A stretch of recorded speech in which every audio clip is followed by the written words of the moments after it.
பார்க்கவே நம்ம கலர்ஃபுல்லா இருக்கு இல்லையா? இத வந்து பஞ்சவர்ண கலர்ன்னு சொல்லுவாங்க. கோயில்களுக்கு மினிமம் வந்து அதிகமா இந்த மாரி பஞ்சவர்ண கலர் தான் குடுப்பாங்க. இப்போ வந்து 1 கலர் தான் நம்ம வந்து கலர் பிரிச்சிருக்காங்க. அதுக்கு மேல வந்துட்டு இந்த கலர் ஆத்துறதுன்னு சொல்லுவாங்க. அந்த மாரி டிசைன் பண்றது வந்துட்டு இதுல பண்ணல இன்னும்.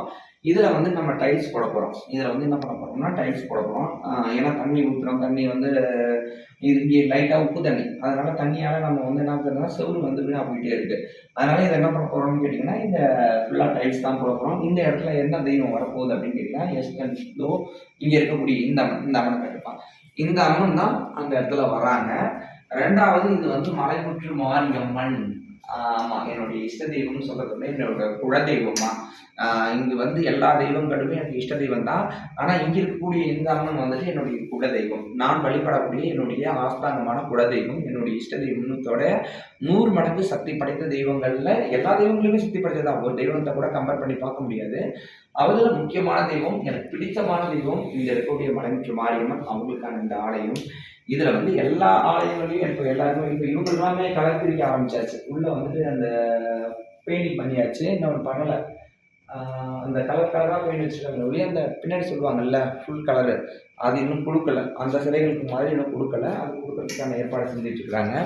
அப்புறம் பார்த்தீங்கன்னா, நம்மளுடைய கட்டுமலை முருகப்பெருமானுக்காக கோயில் கட்டணும் அப்படிங்கிறத நம்ம வந்து போன தை பெரியாகத்து அன்னைக்கு ஆரம்பிச்சோம். போன தை பெரியாகத்துக்கு ஆரம்பிச்சு, இந்த தை பெரியாகமும் வரப்போகுது. கிட்டத்தட்ட 1 வருஷமா ஆகப்போகுது. இந்த 1 வருஷத்துக்குள்ளார ஏறத்தாழ ஏன்னா அந்த கோயில் வந்துட்டு எப்படின்னு கேட்டிங்கன்னா, நம்ம உள்ள மண் கொட்டி பேக்கிங் பண்ணணும். அது நல்லா செட் ஆகணும். ஏன்னா அதுக்கு மேல நம்ம லோட ஏத்த மண்ண மேல மேல கொட்டினோம்னா அப்படியே போலியா இருந்துச்சுன்னா அப்படின்னா, பிற்காலங்கள்ல அந்த கட்டடம் வந்து அவ்வளோ ஸ்ட்ராங்கா இருக்காது. அதுக்காக கொஞ்சம் கொஞ்சமா தான் அந்த கோயில் நம்ம கட்டுறோம். ஆனா இந்த வருஷத்துக்குள்ளார எப்படி பார்த்தாலும் வரக்கூடிய ஆவணி திருவிழாவுக்குள்ளார அந்த கோயில் கும்பாபிஷேகம் பண்றதுக்கான ஏற்பாடுகள் நான் செஞ்சுட்டு இருக்கேன். அம்மாவுடைய அருள் எல்லாமே வந்து நான் செய்றேன்னு சொல்றத விட அம்மாவுடைய அருளால அது நடக்கும். அப்புறம் வந்து அம்மாவ முழுசா நம்பி இறங்கி வைக்கிற ஒவ்வொரு காரியத்திலயும் அம்மா வந்து என்ன ஒரு பொழுதுமே கை தூக்கி தான் குடுத்துருக்காங்களே ஒழிய, கை இறக்கி விட்டதே கிடையாது. எத்தனையோ கஷ்டங்கள், எத்தனையோ துன்பங்கள், எத்தனையோ இடையூறுகள், எத்தனையோ அவப்பேறுகள், எத்தனையோ கெட்ட பேர்கள்.